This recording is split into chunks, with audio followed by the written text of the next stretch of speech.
and all that, and she's happy with that. But she said to me tonight, she says, we need to see how you are in the morning. You can't just... another fitness test. Bridge is another fitness test in the morning. Fitness test, yeah.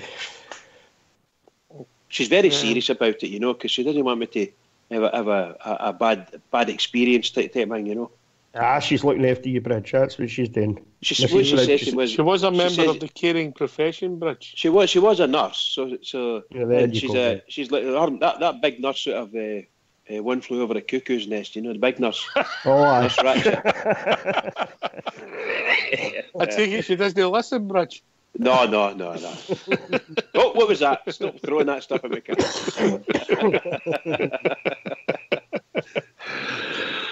So, if people want to join us, what's the number, Bridgeman? The number is 0141 356 1972. Well, you can join us at Skype at rangersradio.online, where Old School Blues glamorous assistant will bring you into the call and you can talk about all things Rangers. Listen, can I just say that some of the debate last night was smashing, wasn't it, Rudy? People have got different points of view, passions running high, but everybody came across. I thought that it's just everybody wants the same thing, yeah? It was a great show. I thought everybody contributed brilliantly. Unfortunately, I got a phone call about 20 past 10. I had to sort of leave, and our call took much longer than what I thought it was going to take. But anyway, it was smashing, wasn't it? A really great bunch of bears, all phoning up, all getting in touch, all wanting to have a say on different aspects of what you were discussing last night. I thought it was a brilliant show, and the amount of calls and people that got in touch was great as well, Hopefully that continues, brilliant. They make the show, mate. It's the callers that make the show. The people come in with points of view, Bridge. Absolutely superb. Really, really good. And it doesn't matter how long they're on. How if it's a short phone call or they come on and they stay on. It's brilliant to hear them, and it's lovely to hear different points of view as well. Yeah, fantastic. Right, we're talking about start building up to the game tomorrow. Right, I'll go to you first, Bridge. How do you see his lining up? Or would you like to hear the manager's interview first so you get some clues with maybe injuries, etc.? Yeah, that would be good. Aye. What do you reckon, Rudy? Let's hear I've not heard it yet anyway, so I'm quite interested to hear it. Well, let's go and mute and we'll hear from Mr. Graham Murty. Right. Okay. Graham, is it worth clearing up the Alfredo Morelos situation? How is he, first of all? Because I know you said he was a bit confused on Wednesday. What have you said to him in the intervening period? We've carried on our message that Alfredo's our player. We're planning to build something here, and that's it. No one's met our valuation. We're not under an economic imperative to sell any player, and we want to try and push on as far up the league as we can and compete in every competition. Given the window in China is still open, do you worry it still could be an unsettling month? I don't worry for me personally. I worry for the player. I just want to make sure that he is focused on maximising his own talent here with us, and if we can focus him in on his game, I think it's going to be to his benefit in the long term.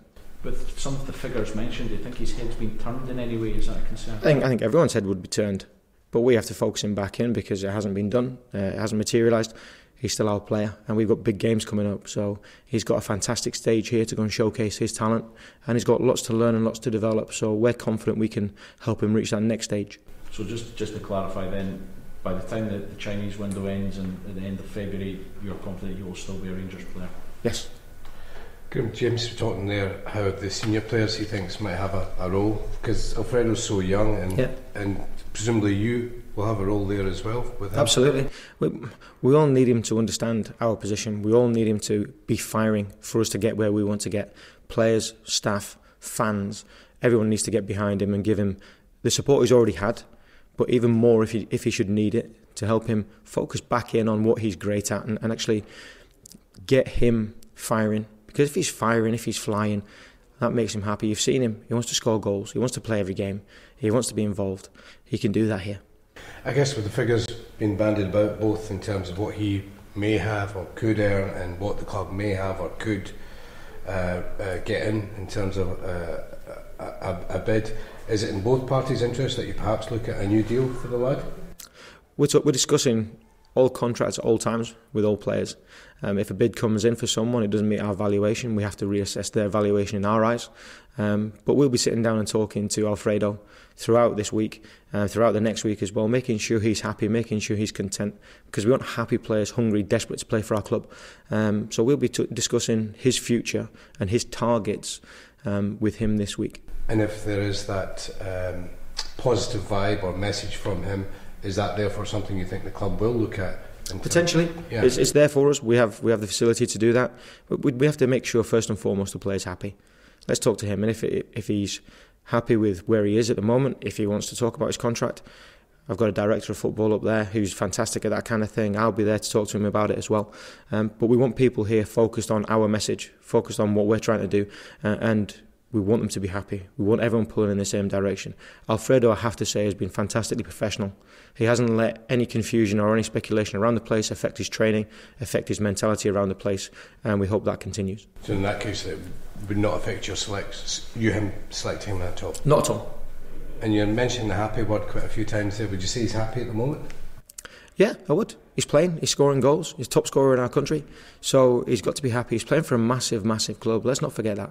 And if his ultimate aim is to be an international and play in the Premier League, we're fully content that he can go and do that and get those aims and dreams playing for us. And I think that our route into the Premier League, should be that the one he wants to choose, is an easy one, say, than some other countries. James said there that the team have a point to prove, not just with Hibs winning Ibrox in the last visit, but also your victory over at Easter Road, where it was kind of a smash and grab job. Would you kind of go along with that? I want to win the game. First and foremost, you've got to go and win the game. However you win the game, style comes after that, I think. Neil Lennon was quite candid with us in the manager's office afterwards. He said, just take them wherever you can get them, and I will. Hopefully the manner of it will be different tomorrow. Hopefully our manner of our performance will be different. We would like to impose ourselves upon them the way they did to us. And if we can do that, I'm happy that the players we have in the team can cause them problems. But it's about us making sure we do our job properly and not worrying about making a statement or getting one back on them or anything like that. We just need to go and take care of business tomorrow. Did that make you feel less guilty after that chat with you? No, not at all. I mean, you look at it and you think, I've been involved in games where you could do everything all day and be the better team and not win. We did it at home to Hamilton, where we had 29 efforts at the goal and we didn't score and we got beat 2-0 at home. And it's just one of those things. You have to put your chances away. You have to ride your luck at times. But we're hoping for a complete performance tomorrow. We're hoping for all elements to be right at it. If we do that, I hope it'll be a really, really good game and we come out on top. How different a team are you from that game in December? We're a very different team with a different vibe around the place. We're a different methodology, if you will, a different style of play. But we have to show the attributes that we showed when we went to Easter Road. We have to show that resilience, we have to show that grit, we have to show that competitive nature, as well as showing more with the ball than we did on that night. If we do that, then we put ourselves, as I've said, in a good place to go and get points. Is this a game that could be made for somebody like Jason Cummings, given his I knew you'd mention that. If Jason were to be involved and score a goal, I'm sure that his celebrations would be restrained and calm. But I'm happy for anyone to come and make a name for themselves, because we're going to need everybody in the squad. I said that to them before we went to Ross County. I said them again before we went to Fraserburgh. We're going to need everybody in the squad to contribute. And everyone so far is buying in, everyone's pushing each other on. They know that success doesn't just come for the individual, it's for everyone. For us as the staff as well, it's important we do our job properly to get everyone prepared and everyone in the right state to go and contribute if called upon. It's been quite a feisty affair between the two sides in recent times. Is that something you touch on with the players at all going into this game? I don't have to. They know about it. They know what it was like down there. They know what it was like at Ibrox. And big games at Ibrox in front of our support are always fantastic occasions. We want to make sure we take full part in that, make it a great occasion for our fans to celebrate and walk away from the ground happy. We only do that by doing our job properly. So we won't get caught up in anything too much in terms of emotion. We have to make sure we take care of the game first. Can you just go back to the transfer window? You said at the start of the week that your squad was heavy. Obviously there weren't any other players leaving after that. Is that a difficult balancing act for you to keep all these players happy? It is, but once again I've said to the players from the start, there's only 11 players as far as I'm concerned that are ever happy in a football squad. They're the guys who are playing. Everyone else's job is to take their job off them, to take their shirt off them. And if you're not in the team, I've got no time for people who are detracting from our message, detracting from what we're trying to achieve.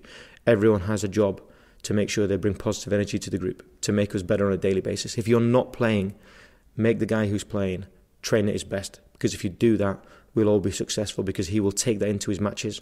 And the guys who aren't playing have as an important a job as the guys who do play. They have to make sure the environment's right, the training's right. If they go and do that, we're all successful together. Were you expecting maybe more to leave? Does that make it more difficult to get that environment? No, there's potential for people to leave. There's opportunity for people to leave. They didn't leave. They're around. They're our players. And I will utilise them as I see fit. But they have to make it so that I want to use them. They have to actually go out and bust themselves every day to prove that they're worthy of a spot in the team. And we have that at the moment. We have healthy competition at the moment, and we have a real good tempo and intensity around training, which is good for me as a manager because it gives me a bit of a headache, but that's why I'm doing the job. Again, you said there was a potential for players to leave. Can you clarify that? Was that there were bids that had come in for players that were acceptable, but the players chose to stay? There was opportunities for people to leave, that's all I'm willing to say. There was opportunities for people to play for other clubs. They've chosen to stay here. As far as I'm concerned, that's a massive positive for me, because people want to be involved and want to be a part of what we're trying to do.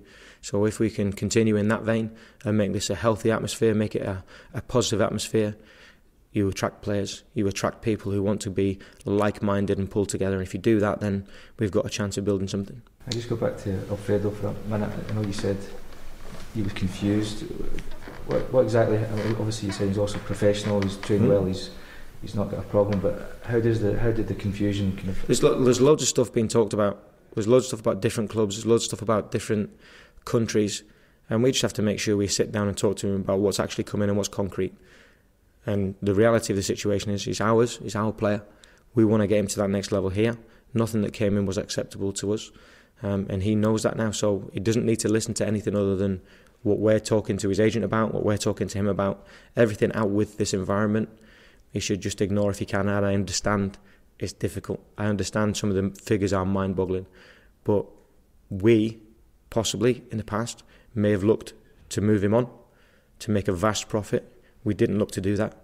We looked to hold on to our best players so that we can actually go and push on to the top end of this league and to be challenging in the cup. So if we do that, we need to make sure that everyone's contributing. Was it a frustration for you then that the stories were in the papers and the figures were there? What's the point of being frustrated? It's just going to happen. It's going to get out there. Things are going to be speculated upon. All we have to do is control our message in-house and make sure the players understand where we're coming from. I think we've done a good job of doing that so far. He said one thing after the game, immediately after the game on Sky.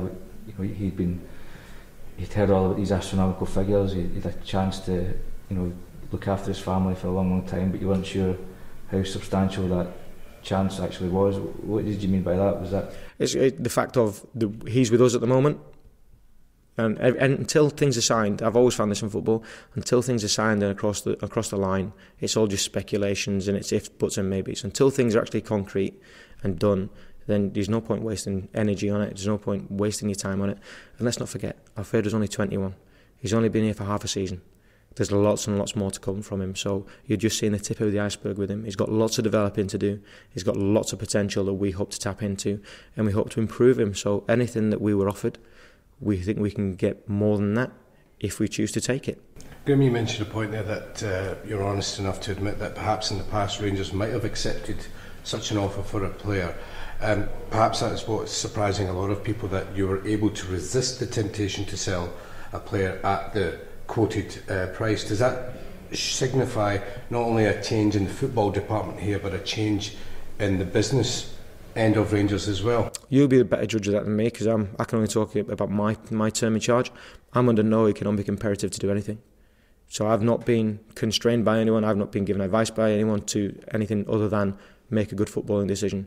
If it would get to a point where the figure becomes too much for us to turn down, I'm sure I'll be informed of that. I haven't been informed of that as such, and as far as I understand it, the footballing decision came down to me whether I wanted to keep him. And unless we can actually bring someone in of the same quality or better quality, it doesn't make sense in a footballing term to weaken our squad, to strengthen our opponents, because we're trying to actually push on and actually close the gap. If we do that this season, that's what this season's been about. We want to push on and actually get to a higher plane than we currently occupy.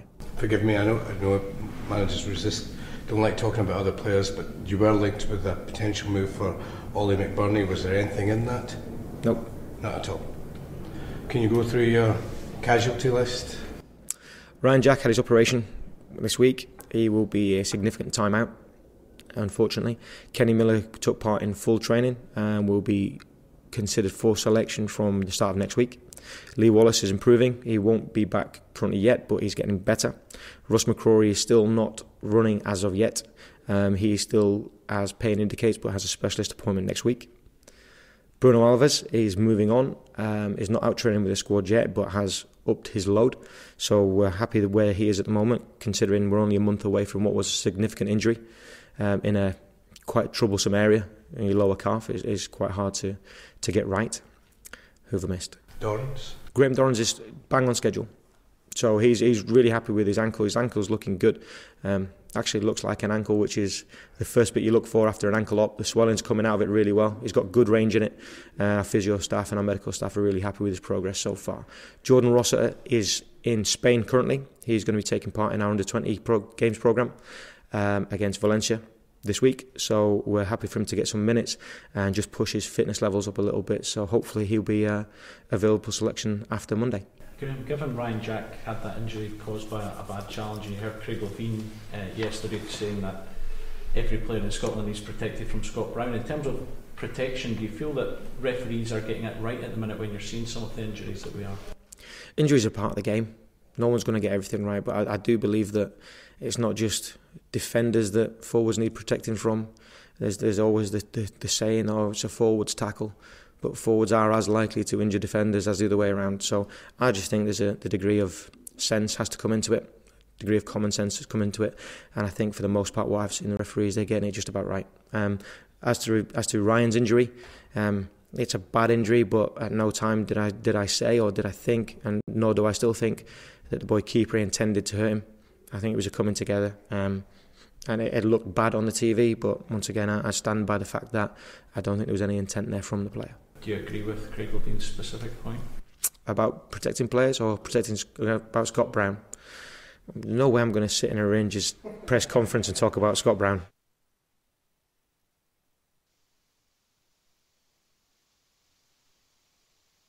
Well, thanks for that. We're all back. Oh. Yep. I'm back. Yep. Murty's grown into the job for me, yeah? Big round of applause there. Big round of applause. Very Well confident done, sounding now, isn't he? He's settling into the seat proper now, by the sound of things. As each presser comes and goes, or after match interview or whatever comes and goes, he's just sounding more and more confident. You know, he's straight to the point with his answers. Really good, really liked it. Might have disagreed with one or two wee things there that he said, but apart from that, I like the way he's going about it. To be honest, great. Been a surprise? Been a surprise for you? Sorry, what was that, Ox? Has it been a surprise how he's got on to you? I think maybe just a wee bit, because I think into the beginning he was a wee bit a rabbit caught in the headlights kind of thing with him, wasn't it? You know, you'd sit and watch him and he looked a bag of nerves. It doesn't look like there's any nerves there at all. You know, he's got an answer for everything. Everything they ask him, you know, he doesn't get flustered or anything. So I think maybe a wee bit of a surprise that he's handling it so well now, you know, and I suppose by the end of the season, if he brings some success to it as well, as far as say the Scottish Cup or whatever goes, you know, or chasing him right to the end of the league season, I'm sure his confidence will get a huge boost by that as well. Talking about boys that are used to success, we've been joined by the Global Ambassador and our Northern Ireland Ambassador. Evening, gentlemen. Good evening. Hello. Evening, Al, evening, Ulster. The names of the two callers on the back of an staff-addressed envelope bridge for a prize. How we doing, Big Al? How we doing, Big Ulster? Not bad. Well, guys. We'll go to the Global Ambassador first. How we doing, Al? What's on your mind? Not much, man. Well, here I'll pose a question. I'll pose a question to you. Oh, if you had take the chair, big man. If you had to, appoint him right now on what he's done? Would you appoint him? Just a simple yes or no. Round the panel, please. Okay. Right, okay. We seem to have lost your caller. Rudy Bear. No. Bridgeman. Okay. Based on that interview alone, I'd say yes, he's ready for it. Big Ulster. What a question to come in with. It's a huge one, isn't it, Ulster? Big question, man. You're getting splinters sitting on that fence, Big Ulster. I'll say yes because I think he's growing in confidence. After that Dundee game, when he's nearly crying, I thought it was. Sorry, mate. Just quickly, after that Dundee game, when I seen him, in bits, I thought to myself, this guy is not going to be a Rangers manager. It's time to really look for somebody proper and relieve this guy of his duties. Because I thought it was too much for him. But since then, to be fair, I think he's growing into his role and he's definitely. I'll ask you Al's question again. Yes or no? I gotta go yes. Stop it. Can I just make a wee point about my answer? Right. The thing is, I think as Rangers fans, we've seen what we thought. Performances where we thought in the past we were turning the corner, haven't we? And then it sort of went belly up again, and it's been like back to square one again. And I'm in the back of my mind. I'm kind of, for some reason, waiting to see if that happens again. I hope it doesn't happen, and probably 95% of me is saying it won't happen. I still want to see how he gets on in the Scottish Cup, though. That, for me, is going to be the big thing for him, is how well he can do in the Scottish Cup, I think it's a huge question, and, I'm not sure if I mean no. But I'm going to just say that just now. No means no, Rudy. Aye, I know. I'm just trying to qualify. That's what I'm trying to do. I'm trying to talk myself either into it or out of it. I don't know what I'm trying to do, to be honest. Big Al, as we sit today, surprising for me is a yes. I wouldn't have thought that a few weeks ago. As we sit today, you've shocked me about that. Aye, but if you ask me at 5 o'clock tomorrow night, it might be a no. Aye. What about yourself, Al? Well, look, he does come across. His vocabulary is very good. In these press conferences, he seems to have fitted right in there. But personally, I'd rather have a manager that talks out a hole in his arse and gives us results, trophies, league titles, things like that. So, at the moment, I'd say no, but certainly the jury's still out until he finishes up at the end of the season. And I'll stick by what I say. For me, if he does not win the Scottish Cup, and I'm talking single figures, I'm talking 1 or 2 points, a really good challenge against them, I don't think he should get the job. He's grown into it, mate. And if we win tomorrow, win on Tuesday, and win next Sunday, obviously we're then. I think we get an international break, and the stats will be starting to go in his favour. We'll be having a run. But definitely, if we don't win tomorrow and don't win on Tuesday night, it becomes a harder question to ask. But well, I wish him the best of luck. He surprised me, Big Al. I've got to be honest with you. He's done better than I thought he would, and I thought he was going to be a stopgap, but he's having a right go at trying to get the job, Bridgeman. 100%. I like the way he's balancing his thoughts and giving them. He's not. A lot of folk could easily jump on the bandwagon there of yes, our players need protecting. He's not coming out and saying that, because if he opened that door, you know what's going to happen. Rangers are wanting all the protection for the referees, and they're blaming all these players for kicking them when they haven't actually said anything like that. So our managers, he's kept that at bay. He's refused to get involved in any stupid statements regarding any other players of any other club, and I like that. I like that indeed. Times will come. Times will come when it'll be needed, and hopefully he'll step up to the mark and say it. Sorry. One singer, one song. Right, on you go, mate, and then Rudy. Right, I was just going to say, in regard to that question with Scott Brown, personally, I think he should have answered it and went out and attacked, because that would have rumbled I would have put the cat amongst the pigeons for a run into the end of the season and see what would have transpired. Who cares what the muttlings and the papers are? But that would have put a shock in their camp. They wouldn't have expected that. I reckon you would have got a report straight away to their camp, and then you leave it at that. So I think personally, I would have. I'm not saying have a dig, but I would have answered the question. I say, aye, probably, because he sometimes does run about like a headless chicken. Just say something, because I think if the ball's on the other foot and you see a chance like that, they may well have taken it.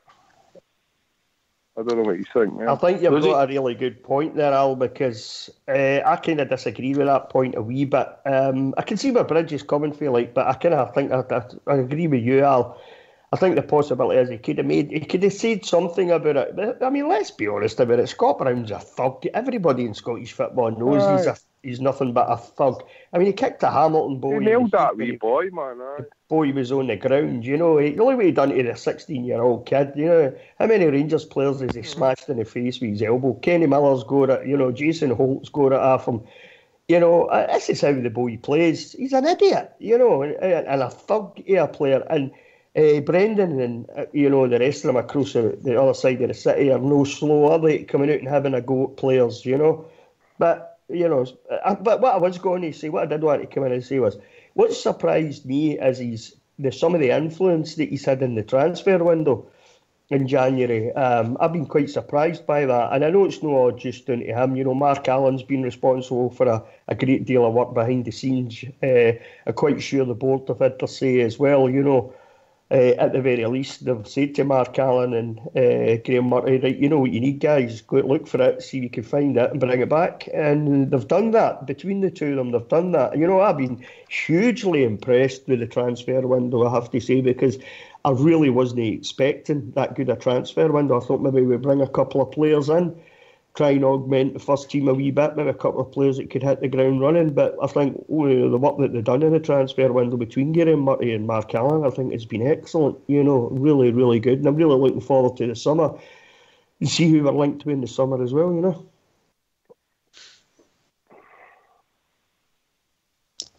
I just think that I think the manager's created a bit of space for himself.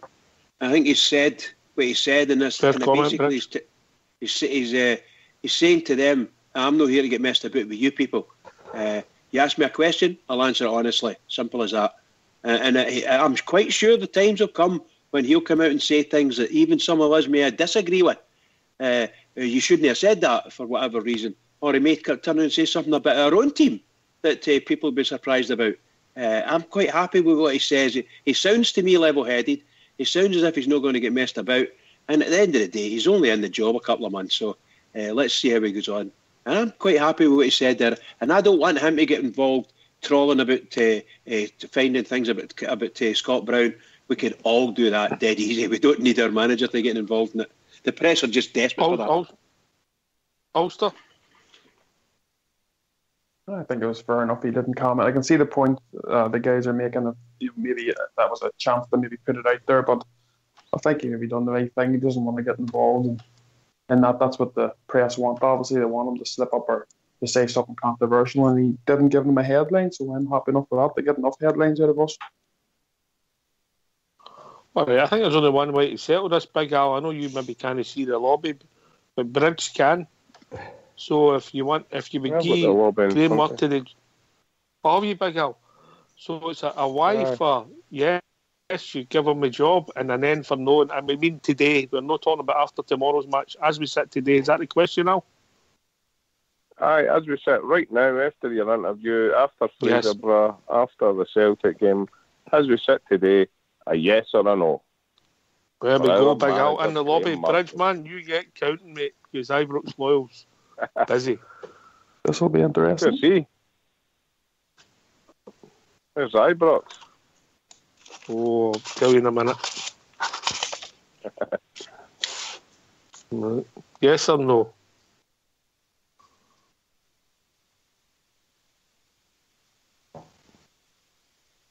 One, 2, 3, 4, 5, 6, 7, 8, 9, 10.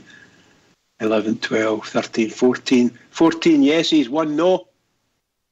Ooh, that's a big one. On 4 ounce of Friday, man. That's a big one, eh? That's a big one. Sorry, 15 yeses and 2 no's. 3 no's. All right, okay. Blue Shadow said, what's the question? Can we ask?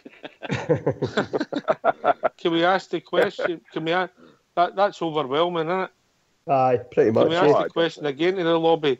Who would have gave him the job full time at the start? Yes or no?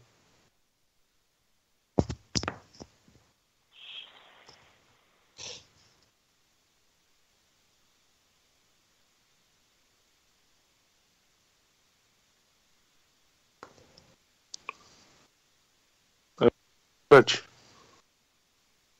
We've got new stuff coming in there, and it's, as I take it, this is the old ones, the new ones rather. Mm-hmm. And you've got 1, 2, 3, 4, 5, 6, 7, 8, 9, 10, 11, 12, 13 no's and 3 yeses. So it's pretty much basically turned all around, yeah. Yeah. Aye. You surprised at that, Big Al? No, not really, no. That's probably. I mean, he's certainly made us feel more comfortable. He certainly speaks better. I'll go back to what Big Ulster said as well, and I think I said a few times on that show, when I seen him at the Dundee game, that ain't no leader for me. A leader can cry, but he'll cry behind closed doors. He doesn't show that in public. For me, that was a big sign of weakness, but I'll give him all the credit due. Since that day, I think he maybe had a look at that himself and says, well, I need to pull my socks up here if I really want to push on and be a manager. Not just at Rangers, if he wants to be a manager anywhere else, because there was passion in it, but I don't expect my leaders to cry in front of me. I think that shows weakness.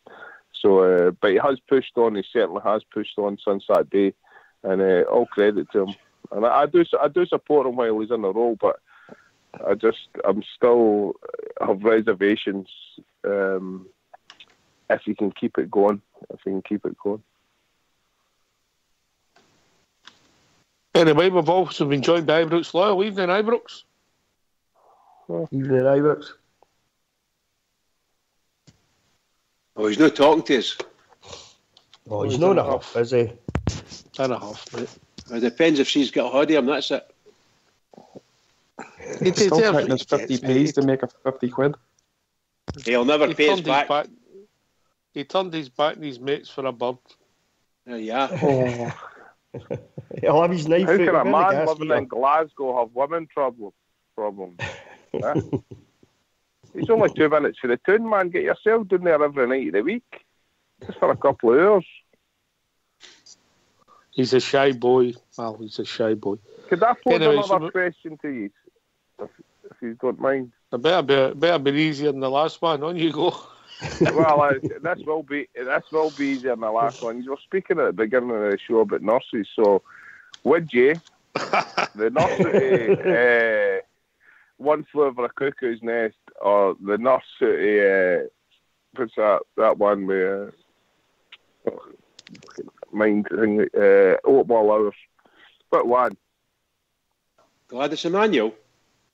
Oh, I need to be Gladys. That's Gladys. Is it? Well, Fox might be doing it just right at this moment as you speak, to be honest with you, but we'll move on. The stud that is Fox. I was just trying to say, the stud that is Fox.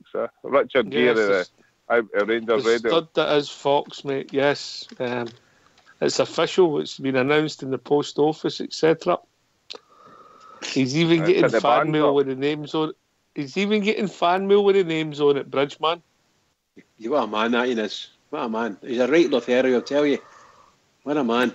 Ravi Burns had got as many women as he's had.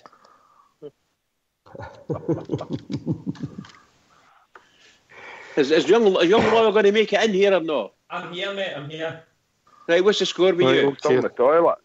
No. You can see me all right, aye? Yeah, it sounds as if you're standing in the back of the toilet.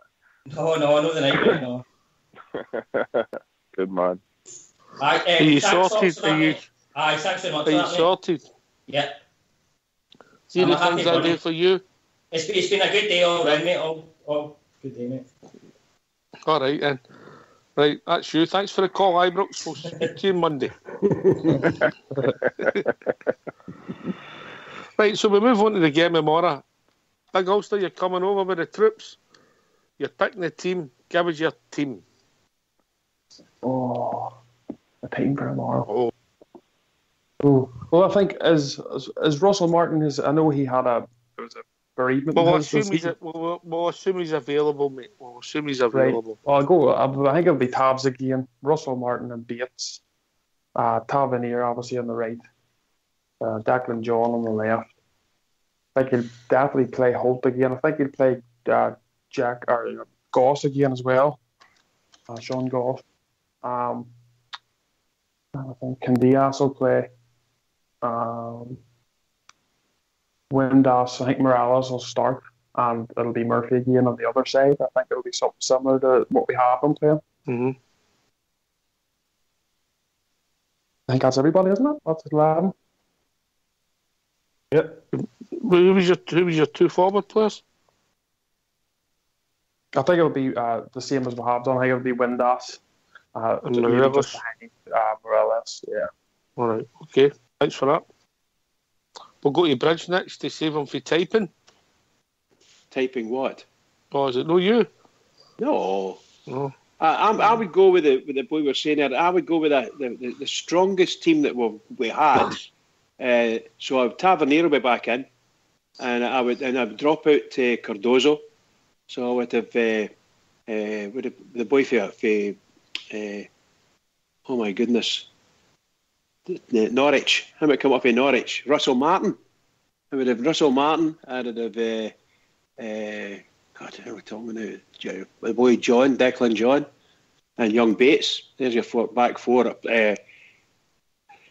Wes is a goalkeeper, of course. Sorry. Now your middle would be Candias, Holt, Goss, and Murphy, and I'd have Windass and Morelos starting front. So the exact same team as Ulster. Yes, the strongest side you could put out at the moment, I would suggest.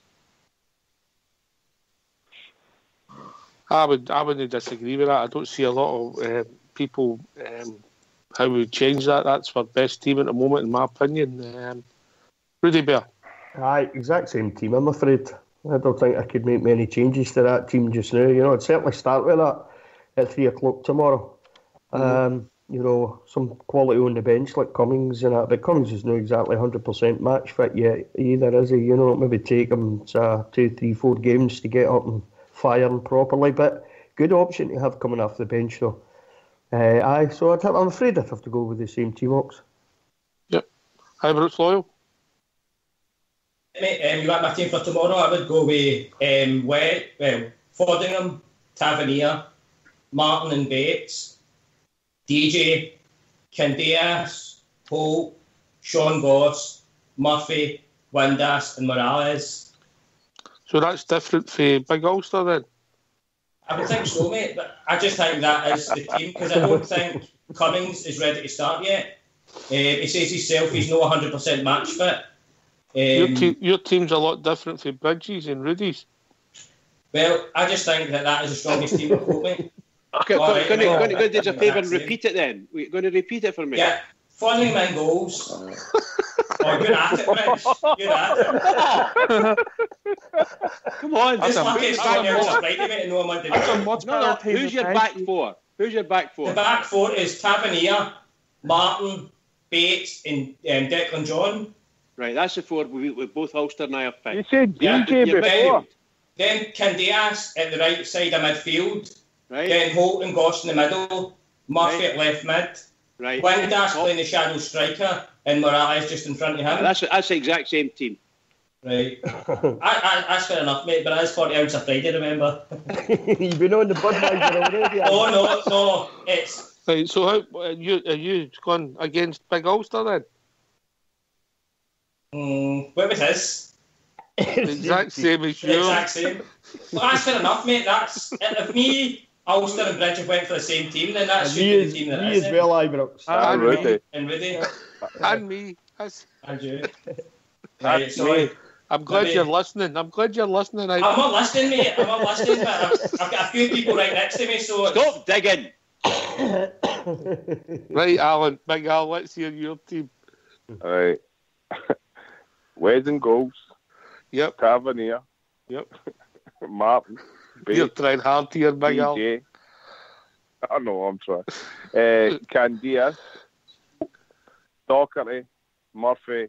Up front, Morelos and Cummins.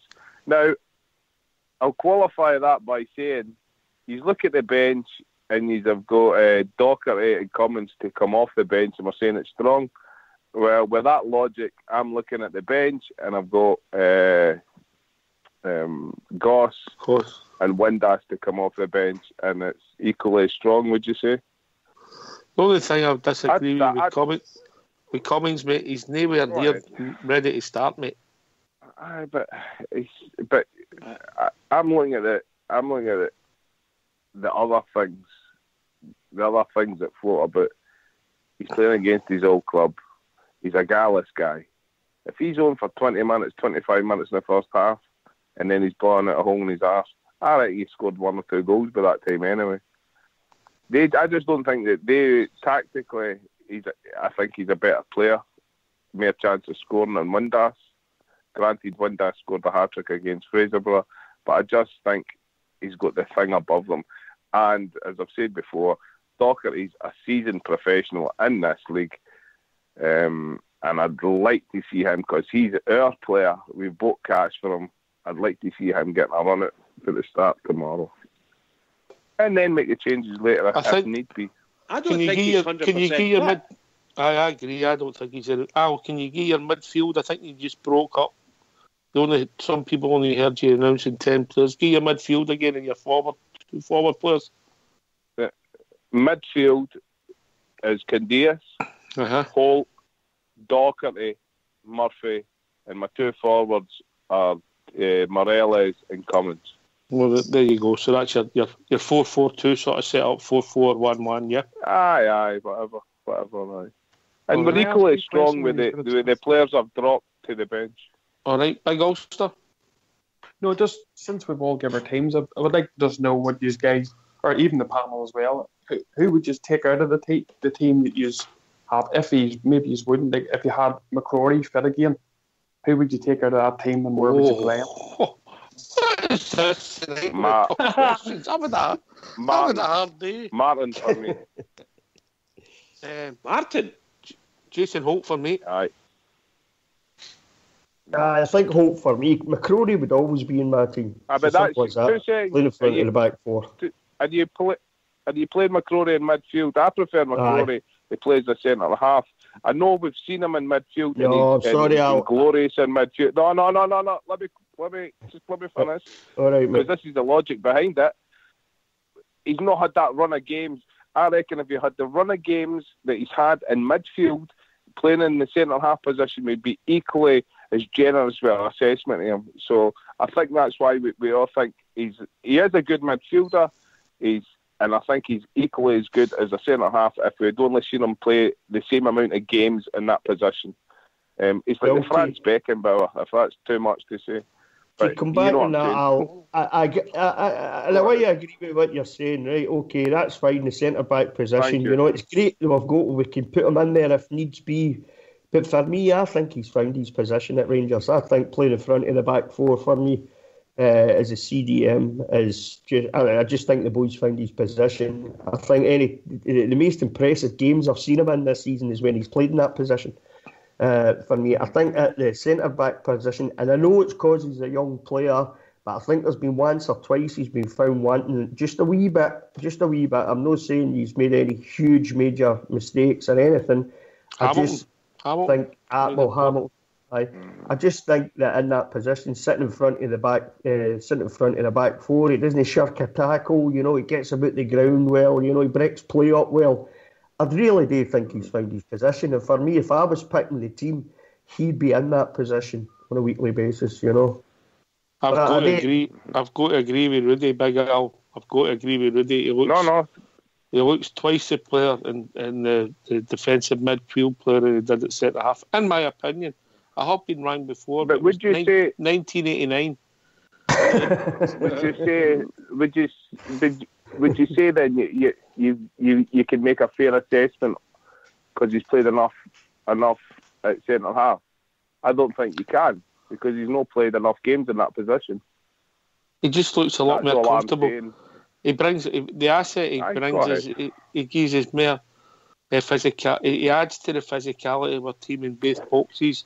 He gives his strength in the midfield. He gives his pace that other players haven't got. I mean, Jason Holt played really well the last couple of games, and to drop him would be ridiculous at the moment because he's playing well. But if you're talking about picking your team and what we've seen, you put McCrory in there. He's quicker. He's maybe not quite as good a football player as Holt, but he breaks the play up. He wins the ball. He passes it, keeps it simple. He adds to you in both boxes, attacking and defending. And then to win the ball, he's a lot stronger in the tackle than Young Holt. No much, but Young Holt doesn't strike for nothing. But for me, and I'll go to the old centre half next, he looks a better player, maybe even twice the player in that role than he did when he played at centre half, where he looked at times particularly average. Bridgeman. Can't disagree with the last couple of statements he made there. I'd like to be a bit more adventurous, and it may even be controversial to a certain extent. All right, man, I know Mrs. Bridges out tonight, but you behave yourself. I think that if we're going to, he's on top of his game. I think Ross McCrory would be a natural replacement for the boy Goss. There you go. I wouldn't change my team around until such times as all the guys are 100% fit. Then you could change 2 and 3 midfield players. But if you're only going to change one for Ross McCrory, I would go for the boy Goss. There you go. Totally different though, isn't it? I see it different. What about yourself, Big Ulster? And then I'll go to Ibrox. That's tough. I would say maybe Holt myself. I just think McCrory's a bigger, taller presence. And and Holt does a lot of work, but I think McCrory's twice the player, for being honest. I think he looks fantastic. Then again, you have the argument that Goss isn't our player, so does it benefit Holt by taking him out of the team? Maybe not. But for me, I think Holt would have to go, to be honest. I think McCrory, as well as Holt's been, I think McCrory's at a different level, to be honest. I think he's fantastic. And what do you think, Al's point that he would prepare him at centre half, mate? Well, I think he's done better in midfield, but I think he's that good of a player, to be honest. He can play centre back, and I think he will if he stays with Rangers for hopefully the years to come. There will be times where we get injuries, and I'd be more than confident he could do a job there for us, and I think he probably will at times when needed. But for me, I think he does a lot more and expresses himself a lot better in the midfield role. What be yourself, Ibrox? I just think that Holt's in there just now, but I see it as soon as young McCrory's fit, that he'll come back in. That will be a shadow of doubt, and he'll be in there with Goss, because Goss will be able to push a lot more forward when McCrory's in there, being the buffer between the midfield and the defence. I just think it'll be a lot more stronger than that. Holt will be 100% everything he's got, but I just think McCrory's got a lot better defensive attributes in his game, and Sean Goss will be able to do the attacking side of the game. Because I don't see Ryan Jack or that coming back into the team. I think it'll be like April, May before we see them again, and they might not even see them again this season. If we see them, yeah. All right. Good questions, Al. Good questions. But everybody sees it slightly different. But we'll see how it pans out. I mean, he's going to get himself fit first. What I would like to say about young McCrory is our team will be a far better team if he's in the starting 11, no matter where he played. I think he's a great ambassador for the club. He was commentating last week. I think it was last week, the last game. He was like dual commentating on the Rangers TV. Aberdeen game. What was that? What it was? Was it? Aye. See the youthful exuberance coming through him, and the way he talks, and when I say naive, I don't mean that in a bad way. He was letting you into wee secrets, He was talking about playing at centre half, and then they asked him to move up into midfield, and he's vibrant with what he was talking about. Oh, you work a lot harder. You know what I mean? I just really think that guy there is the future of our club, and it's something that we've longed for so many years. You know, that figure. Do you see him as a future Rangers captain, Al? Oh, definitely. I'd make him the captain enough, Rudy. Do you know? People will disagree. No, well, I agree with you there, mate. Months on here. There's a guy only on one. Show once said you can't win nothing with youth. Their youth are showing that you can win things with it, like Big Bates at the back. He's nearly 30, Bates. Aye, Bates is been a 30. It's that Buffon that makes him look 30. There's people questioned him as well, but look, for the day I seen that big fella coming to Raith Rovers, I thought he looks a bit of a player. And I'm glad they're in the team. I'm glad they're cementing the positions in our team. And it bodes well. First time I seen Big Bates. First time I seen Big Bates was he played against Barry Mackay. It was the day we could have won the league to get promoted. And we blew it in the last minute. We lost the goal. And Bates never gave Barry Mackay a kick. And he looked that awkward playing at left back. I think it was right back, sorry. Right back, it was. But he never gave him a kick. And he's another one. Fox was asking me what I thought of Bates Affair the other day, and I said, the boy's just a natural defender, and Bridge maybe know what I mean, and that's how sometimes his distribution, we know there's improvement in that, and I think some of that will come because he's a worker. He reminds me a lot, and it's only my opinion, and I don't know if you'll quite remember Colin Jackson, Bridgeman. No, oh sorry. Oh, I remember Colin Jackson, all right. And yes, he does. I was saying the other night, he seems to me still a bit gangly, you know. A lot of youth folks are still in there, you know.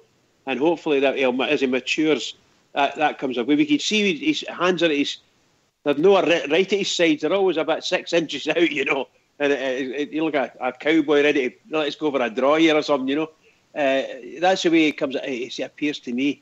I think he's a fantastic player for us. I would like to say that, in my opinion, in maybe 2 or 3 years' time, if he improves the way he's going at the moment and he gets some of the darkness and gangliness out of his game, depending who's alongside him, of course, but if he can improve the way he's been improving, I could see him being the future captain of Rangers. Definitely.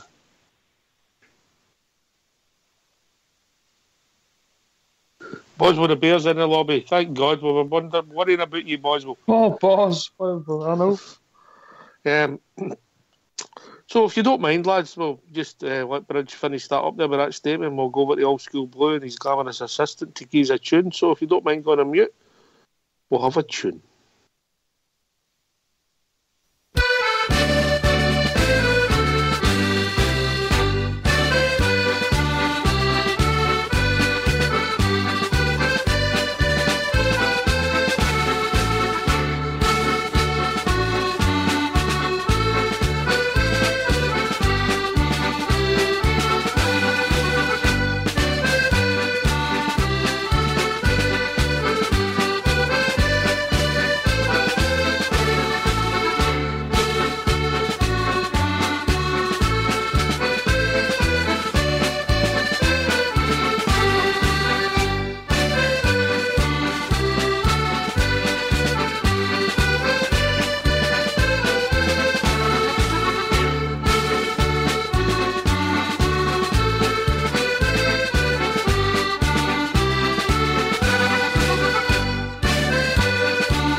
You enjoy that, Bridge?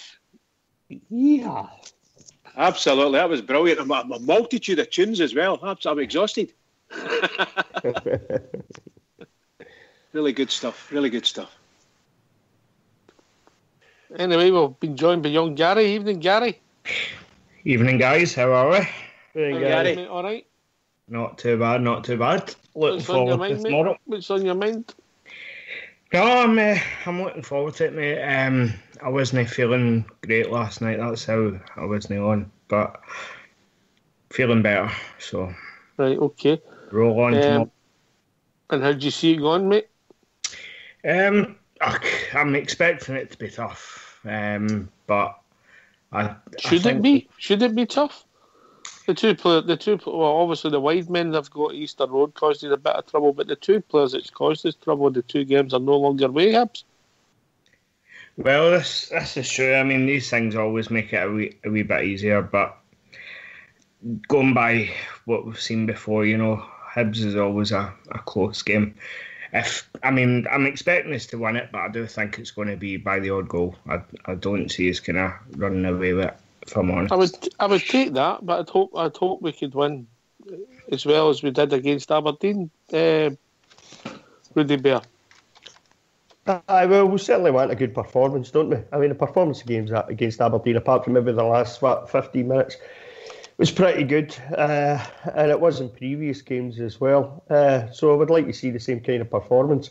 I think the teams get, as each game goes, I mean, they proved that they can play in the big games. The big games have not really been a problem for us this season. It's playing the teams at the bottom of the league. It's been a problem for us for some reason, especially at home. Some shocking results at home in the first part of the season. But I'd like to see us not just win the game tomorrow. I'd like to see us win it with a bit of style. I mean, I would take a 2-1 win, but with a bit of style. Good bit. I want to see some nice football getting played. As they can prove they can play nice football. So I'd like to see a bit of that tomorrow. Rudy, do you think part of the reason for that is that we're underestimating the lower league teams? I think that maybe there's a wee bit of that, Gary. I think it's a case of that's all right. We just need to walk out in the park here. We just need to show up, And I think when they get the big results, maybe it's kind of went to their head a wee bit, and they've got some good results against the top half of the table. And then when they come up against the bottom half of the table, they don't get up for it as much, I think I've struggled against the 10 men behind the ball with the Springer, Gary. I was going to come on to that there as well. I was going to say, there is times when you've got the weird teams at the bottom part, they're not going to come to Ibrox, they're not going to come out and play, and that's what Aberdeen and Hibs and Celtic that day, isn't it? They just come out and play. You don't expect them to put 10 men behind the ball, and they don't. But the likes of the Hamiltons and the Dundees and the St Johnsons, that's exactly what they do, and we have struggled with that. Well, hopefully we've now got the quality there that will deal with that when it's needed, when teams do come and put 10 men behind the ball. Hopefully the quality is there now to deal with it. Same question, the Big Ulster. Is this about the difference between the playing top league and bottom? Aye, and also how you think it'll go tomorrow. I mean, Gary thinks it'll be a tight game. He'll take his winning by 1 goal. I'm saying in the games we've played them, whether we like it or no, Stokes causes us problems for obvious reasons. And the boy, I think the first game, it was a boy Murray. I believe he's went somewhere. Is it Dundee he's went to? Dundee, aye. I was quite surprised as well, isn't he? Aye, he's been bagged. Scott went the other direction, you see. I think rumours allegedly set off a fire alarm at 5 a.m. They went to be in their bed by midnight and set a fire alarm, allegedly. And I'm really excited to be coming over tomorrow. Like, I always am, but then sometimes I see it's more of a sense of duty because that's just what you do as a Rangers supporter. We travel and we go. But tomorrow, because of the signings and stuff and the way we had a good tournament away in Florida, got to be a bit of a win mentality going. So I'm really excited to be coming over. But a bit like Gary, it mightn't be a steamroll. I'll take a 1 goal win all day of the week. As long as we win, that's the main thing, But I think... Ulster, may I ask you a question? Yeah, go ahead. Ulster, just for reference, what could you just run us through how your day goes? How you? Well, the funny thing is, travel. He can't remember the last trip. No, well, it used to be up at about 6 o'clock in the morning, and we used to get the early boat, and it was about 2 hours in the boat, 2 hours travel after the boat by car normally to the ground, and then it was basically you got a couple of hours for drinking, went to Ibrox, and then where do you go before the game? Do you go to the Roseville? We used to, at that time, we used to go to the ex-servicemen's club because we had a few young members, so we couldn't get in anywhere else. But as I say, like that was then. Obviously, when we were doing the Roseville's too high class for them all. When I used to live in Highland, I used to walk down to the Roseville, and there was always a lot of Irish guys in. Get the tube over and then back. Did you spend the night in Glasgow, or do you stay home again, big fella? Well, that's it. At that point, it was always boats, but because a few of the members are getting on a wee bit, they don't want the rush of having to come straight back down the road again after the game, so we stay now. But we normally go to that. We've changed tactics, so we're normally in that Blue Star for about 11 o'clock. That's where we go to now to have a wee drink. It's good prices in there. And then we stay over for the night and then back normally Sunday mornings. And you get yourself up the tune with Ibrox Saturday night. It could happen. It could happen Saturday night. That's you should start doing a blog. Do a blog, man, for all us old guys. And make us all jealous. Young Ibrox's knees will be quaking here. I'll take them in a right out bridge, yeah. Oh my God. Where you going to the budgie? No, Al. So how do you? I don't know, mate. Don't know. How do you see it going tomorrow, Rudy? I think I'll go for a 2-1. As I said, I think we'll beat them. I think we've got the beating of them. I think we've got the beating Aberdeen as well, and hopefully the Tims the next time we play them. I think as each game goes by, we're going to see a team that's getting more and more confident as games go by and wins go by. We just need to keep the good feel-good factor up, just be winning, you know. I mean, even a 1-0 win tomorrow, it's 3 points, and 3 points, especially at home, because I said we struggled in the first half of the season. But I think we've got the beating of them tomorrow. I really do. I think we've also got now what we didn't have in the first half of the season, which is some quality on the bench, you know. If we go with the team, for instance, me and myself and Ulster and Bridgman said... and Ibrox. And Ibrox. After a bit of time we got there, Ibrox. I think if you go with that team, you're talking about having Cummins sitting on the bench, you know, you're talking about having Docherty on the bench, you know, there's 2 quality players right away, you know, maybe a last half an hour of the game, if you're looking for something a wee bit special, you can bring the boys on, you know. So for me, I certainly think we've got the better team, we've got the better set of fans there, you know, if the fans get right behind the team and push them all the way, I'm sure we'll get the win. All right, Bridgman? Well, I think once again, not having missed the Hibs game, and I'm hoping I make it tomorrow. Desperate to go there and see them. If fit, you'll be there. If I'm fit, if the wife says I'm okay, then I'll be there. However, I think it's going to be once again. It's going to be a very tight game. You will always play quite tight against them in general, particularly Ibrox, because they're not a bad They weren't quite as bad a footballing side as a lot of folk thought. But the way that we're playing, the way they've been playing. With the sort of new signings coming into it and starting to find a bit of form. It may be a completely different ball game, excuse the pun. But I would hope, I'm going to go for a 1-0, hoping for more. I hope we keep a clean sheet against them. I think number one, we keep a clean sheet. And I'm sure that with Morelos and Cummings coming on the second half for maybe half an hour, that should sort of spark them up. I really do hope so. I was desperate for it. It'd be lovely to beat them. It would be so good to beat them. And I think we deserve a bit of a break. Let's get another 3 points behind us and get our if it's possible. I don't know where we are, and we're set third in the league at the moment. And Aberdeen have got a game in hand over Aberdeen, so I don't know when they play. If they play on Sunday and we win tomorrow, they play the same time as us, mate. Well, there you go. So it wouldn't matter anyway. Really, we could maybe retain the third spot. It's a 6-pointer with Hibs. It's simple as that, and we need to win it, in my opinion. All right, Bridge, if people want to join us, what's the number? The number is 0141 356 1972. Well, you can join us at rangersradio.online, where All School Blue will bring you in. So I can see I'm going for 2-0 tomorrow. I think we'll win. If we play like we did against Aberdeen, I've no fear, Big Al. Oh, definitely. I don't hold any fear. I think it's a game that we do our thing, and we win the game and we come away successful. It's as simple as that.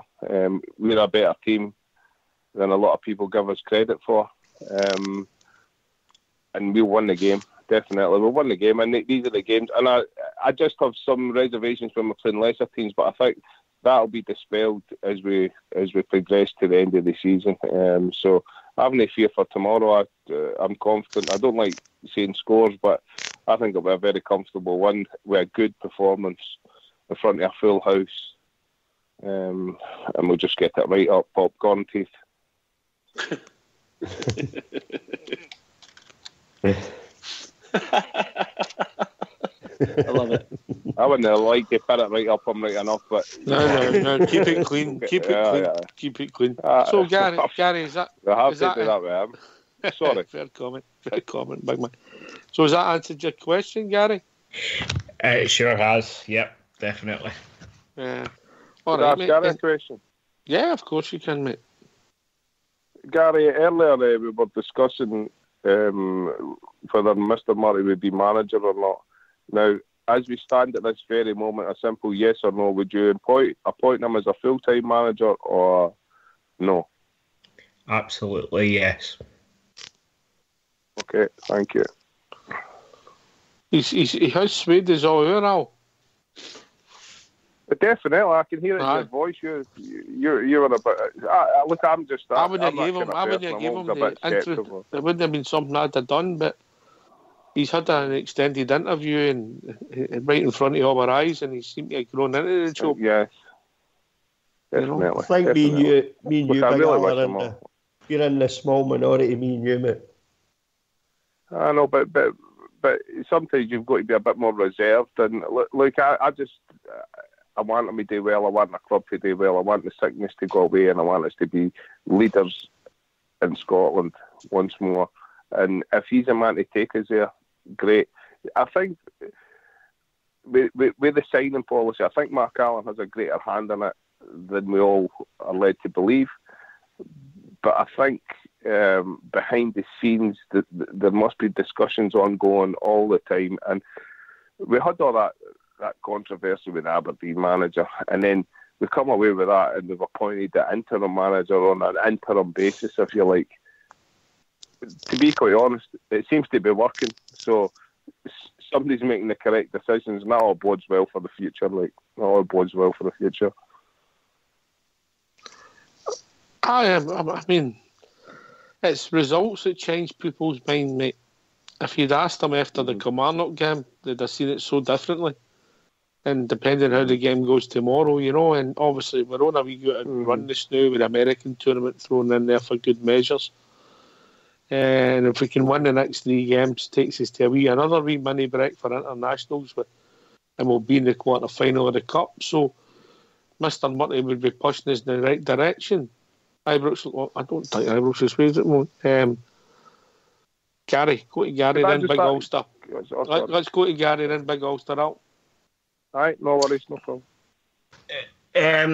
For me, mate, if I'm honest, see after the second Old Firm game that he had, obviously he had one way back last year, but after the second one, that's what decided it for me. I know it was a draw, but it was the second time we got a draw against them, which it's obviously been a while since any other manager has done that.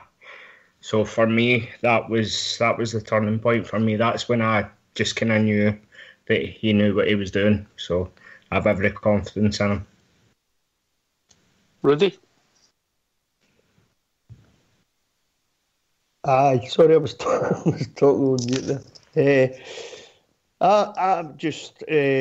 I think he's I just want to wait to see what happens come the end of the season. As I said before, we've got to a point where we thought we'd turned the corner before, and then we've crashed and burned. And in the back of my mind, maybe there's a wee 5% there saying that could happen again. Because let's face it, it's not going to take much for the feel-good factor to go again, is it? I mean, all it's going to take is a defeat. You know, and then we're going to be on here grumbling and mumbling and all the rest of it. You know, if he loses 2 games in a row, then we're certainly going to be on here mumbling and moaning about everything. So for me, like Big Al, let's get to the end of the season and take it from there. I will see how it goes. I wish him every success, because if he's successful, Absolutely. we're successful. Well, that's, of course they do. He's the Rangers manager, and anybody that's Rangers manager will get their full backing until it gets to the point where it looks like they're just not capable any longer, you know. I struggled. I must admit, Rudy, I struggled with the last guy.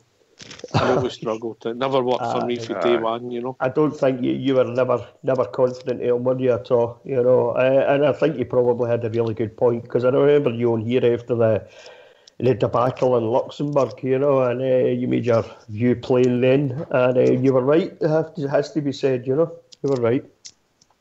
Oh, well, thanks very much, Rudy. Thanks very much. Well, hang on to that, because maybe don't hear that too often. I know, and you're right. I might not be right too often either. On you go, Big Al. Come on with your point, mate. I was just going to say, maybe the Hamilton and the Dundee games and that weren't a bad thing for him, because it maybe then concentrated his mind. It showed him where he was maybe lacking, where the team was lacking for obvious reasons. And that, because if he'd have come into the job and got 1-1-1-1-1, maybe puts you in a false sense of fear.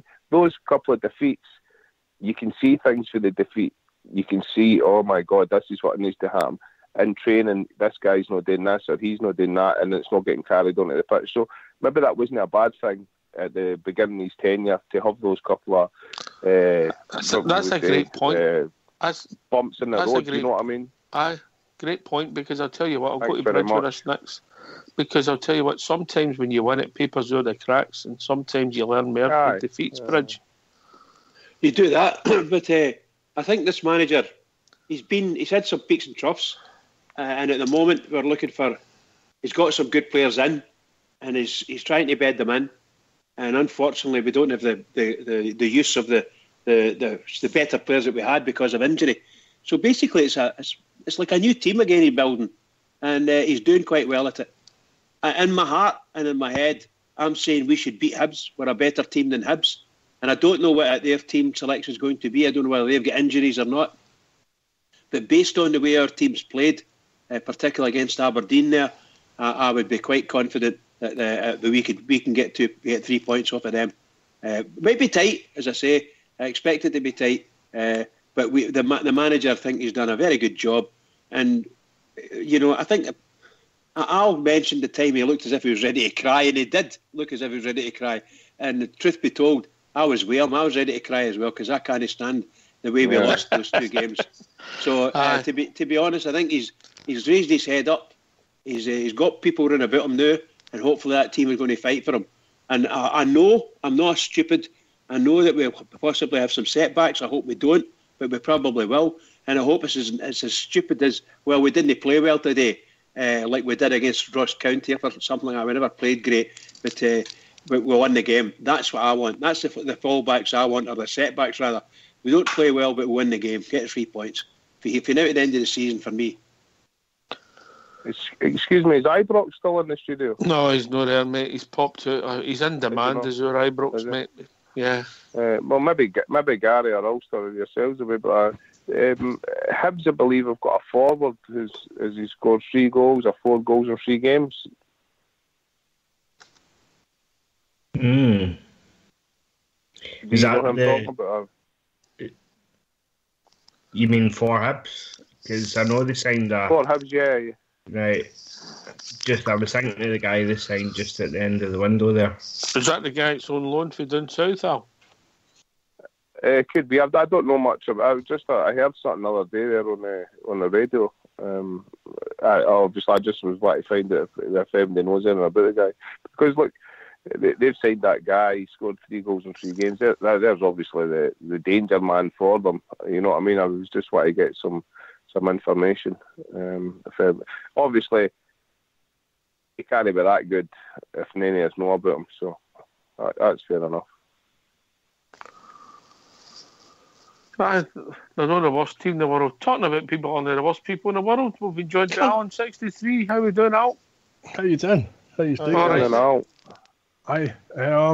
I just called down and I went and heard you asking a question of if I thought Mr. Murphy did it, Angela. I don't think so. Did you see the poll at the start of the show, mate? No, I wasn't on at the start, mate. Right, at the start of the show, there was, I would say it was maybe as much as 90% in favour of him getting the job as we sit today, mate. Wait, what? Poll on here, you mean? Yeah. Where else? It wasn't on Kerrydale Street. If we're doing a poll on here for different things, that kind of comes up, kind of. Aye, but we also asked the question: who would have gave him the job at the start, and it was pretty much 90% no. Oh so no, he's becoming more popular. Either. He's growing on me. Don't get me wrong. I like him now, but no. But you love Pedro. I think we need somebody wiser, somebody older and wiser. No, rewind a bit. You love Pedro. Pardon me. There's a wee break up in the line. I'm just not getting. You're saying something I'm missing it. You're losing me, I'll say it again. You love Pedro. No, it keeps going crackly. I was backing the guy because I was like always dead mouthy, and folk used to say, "Oh, I don't care if folk don't like him. He's our player, so we back him." So I thought, "Well, he's our manager. I'm going to back him," and I did. And I'm glad in a wee way, but I hate him in a big way. I'm glad because we've got the wee guy Candias. We've got wee guy Varela. If Fox was on the right, we were both in the main stand. We're in different sections, and we came down at full time in his first league game at Ibrox. And I said to Fox, he'll not be our manager before he'll be out the door before Christmas. And that was in one game, watching the debacle, 1 each draw at home to Motherwell. But then again, that was only my opinion.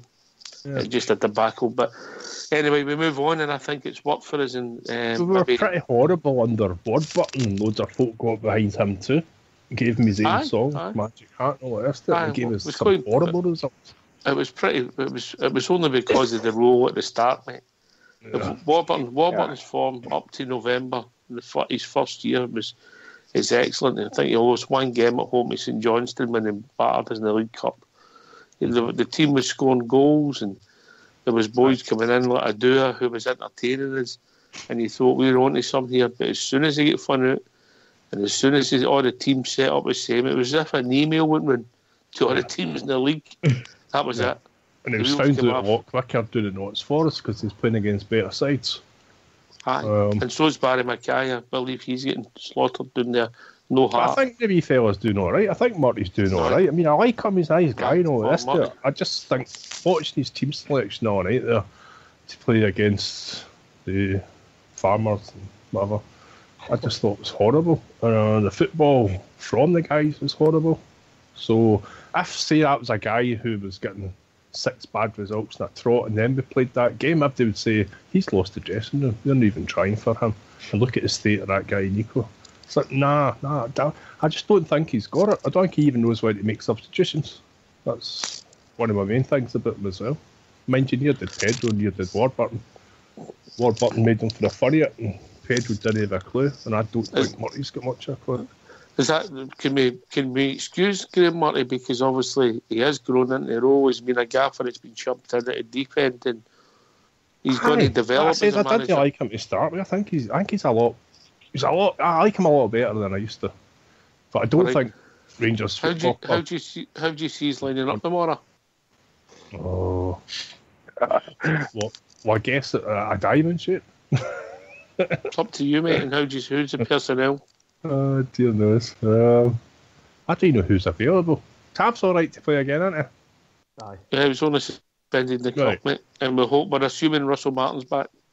Tab, Martin, the boy Bates, and John. The guy sitting with tough to be fair Goss. Take it, he's all right, aye. Candace right, Murphy left, top of the diamonds. It's a hard one, and me personally, I would still put Halliday in there, much as I don't like him too much, but I think that's probably his best position. But having said that, Cummings could play there, and Morelos up front. That's only 10 players. Oh, right, I want to add. Oh, the goalkeeper, sorry. Ford's a goal. No, you're 4. I never mentioned the goal. Midfielder shot. You're a midfielder shot. Right. What the thing? Oh, the boy we got for Hamilton. Dockett. That's the same, pretty much the same team as Big Al. I'd like to say it's the same team as Ibrox, but it wasn't. It's like you see footballers on the park, and that guy Dockett is certainly one. I think you'll want it sometime tomorrow. Marty's stuck in his ways. This is what we've been getting for ages. Marty's stuck in his ways. We all know for a fact that wee guy Holt will be playing. And if we say no, then we're kidding ourselves on, because he'll be playing. He'll be playing, aye. Do you know, I think he deserves to play, though? I was going to say that. I think Holt's been excellent in the last few games. You know, I think his industry is fantastic. You know, he's got a great wee engine on him. I think the thing about Holt for me, Alan, is it's his physicality. He's small made, he's slight made, isn't he? You know, and he's not got enough dig for me in the midfield. But I don't think you can knock his industry. I think he's got a great wee engine on him. You know, he puts in a power of work. You know. I think to have our best players in the park is the way to go, but rather than think we've got to play this diamond because it's worked before. Because folk are going to get used to that, same as get used to Warburton and his setup. I would rather see us play with 3 central midfielders, one of them being a sitting midfielder, then we hope can play alongside the guy Dockett, and we can have Candace wide on one side, Murphy on the other side, and Morelos through the middle. A 3-5-2 then? Aye, why not? Bridgman? No, is that not a 4-5-1 you're talking now? No, a 4-5-1. Players for courses. Actually, I think that's. I've changed my mind a wee bit now from my team earlier on. I think that's a good option, Alan. You've come up with there a 4-5-1 now. Is that because Ibrox picked the same? You're like aware of it. Oh, what can I say? You know. I just think you play the diamond. You're cutting your nose off despite your face playing the diamond because you've got to leave someone out in the middle of the park, and that's where we miss it. That's where we lack it. Everybody knows diamonds are forever, Al. So are we looking forward to the game tomorrow, Bridgman? Well, I'm looking forward to providing I pass a fitness test tomorrow morning.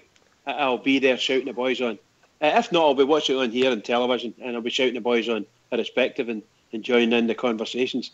Yes, I'm looking forward to it.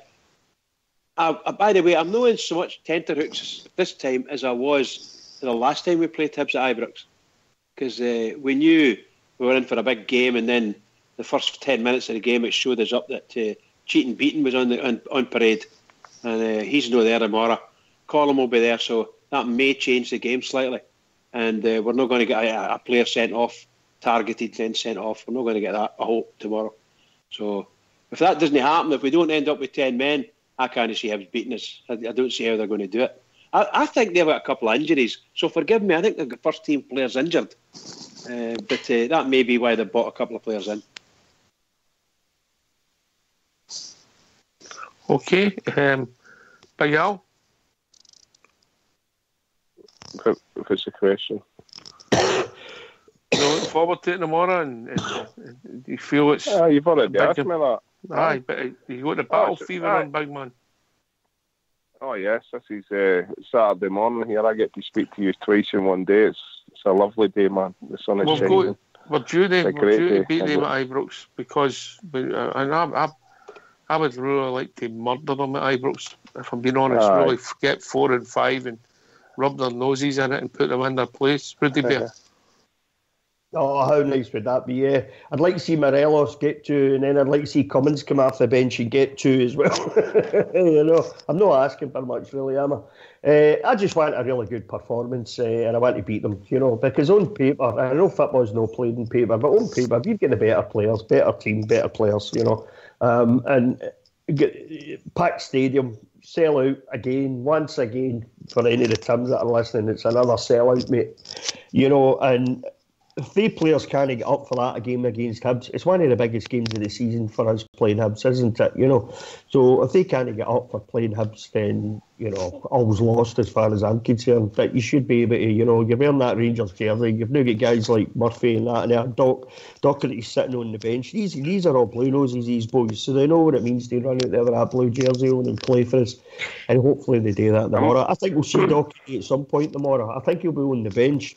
But I think we'll see him at some point, just like I think we'll see Jason Cummins, because I don't see any point in having quality players on the bench if you're not going to use them at some point. Whether we're winning or whether we're looking for a goal to get ahead or whatever the case might be, I think we'll see they boys, because it's been a wee while now since we could look at the bench and say, right, we've got options on there now. We have got options now, and you think what we've still got to come back. You've got Dorrans, Jack, McCrory, Wallace. Kenny Miller's near fit now. Kenny's not exactly covered his cell in glory this season, apart from maybe the game against Hearts at Murrayfield. But we've got all these players to come back, and I know it'll be nearer the end of the season if, for Dorrans, and McCrory will be back hopefully in, 2 weeks or something like that, a couple of weeks. Jack looks like he'll probably be out for the season. But what a bench we're going to have, I'm really excited about the second half of the season, and I definitely think we've got to beat them tomorrow. I'm really looking forward to the game tomorrow. I hope that the boys don't let us down. Ox, can I pass something on the panel? Yeah, of course you can, Gary, as long as it's not illegal. No, not at all. I'm just thinking, just touching on that there, right? Just a wee thing to pass around you. Out of the players who are out injured just now, who do you think, when they come back, will go straight back in, and who will they replace? That's a good question. I'll take that first. Can I take that first? I always like to go to Alan 63 first, but I'll go to you just because you're special. On you go. Special needs. I don't think any of the players that are out can take any of the places in that team. I don't think any of them are good enough to do it. I don't think Dorrans is sure enough. I don't think Jack is showing enough. I still struggle to see where he would play. He's not the holding midfielder like the McCrory, if you know what I mean, and he's not the attack midfielder like Docherty or the boy Goss. So I struggle to see where he would fit in. Definitely Wallace wouldn't be playing at right back. He's understudy now to Declan John, and I think that's been an astute signing as well. We've not said much about it on here, but that's good that we tied that boy up. I don't think any of them. I think they would have to be working really, really hard to go off that bench. Right. Yeah. Any of the players. Bridgman? Sorry, can I just ask, are you meaning right now if they were fit? Or are you meaning yes, as they come back and they're fit? If they appeared fit tomorrow.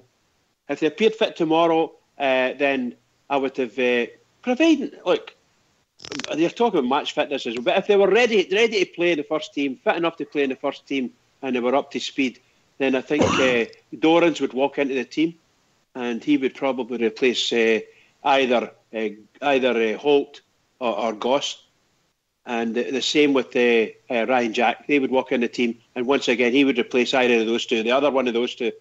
So I think Dorrans and Ryan Jack should walk right into our team, 100%. Rudy Bear? McCrory for me, for definite. I would always McCrory would be one of my first name in my team sheet every week, as long as the boy's fit. And I think he'd probably I'd have him in place of Holt. I think I like wee Jason Holt. I like what he does industry wise, but I think he lacks the physicality to play in the midfield proper. And I think McCrory's got that. I know he's a young player, he might make the occasional mistake, but that's all right. He's a young player, you've got to expect that for a young player. But I think when he comes back fit, he should be straight into the team, and I think I'd probably sit Holt on the bench and I'd play him beside Goss, maybe letting Goss move further forward in the midfield, McCrory sitting in front of the back four. I think Jack and Dorrans especially for me, not so much Ryan Jack. I think Ryan Jack was coming onto a game when he got his injury, and it's like we said earlier, red cards, what an absolute joke some of the red cards were. But I wasn't overly impressed with Dorrans, Graham Dorrans, I have to say. I don't know, maybe he was working up to it, he was trying to get match fit or whatever the case might have been, but for me, I don't really think Graham Dorrans deserves just to walk straight into the team as soon as he's fit, because I don't think he done enough in the games that he did play, to be honest. I mean, I think if I remember, did he score a couple of goals against Thistle or something like that? Motherwell. Motherwell scored against Motherwell. For me, I think you might have a point there, Al. He's not really done enough, has he? I've been a bit disappointed in Graham Dorrans. And I don't know why that was. I mean, I think the suggestion was at the time he was played a wee bit out of position. He was sitting too deep in the midfield, We should have played him further forward, Maybe that, I don't know if that's the case or not. But would you swap him, Rudy, for Windass?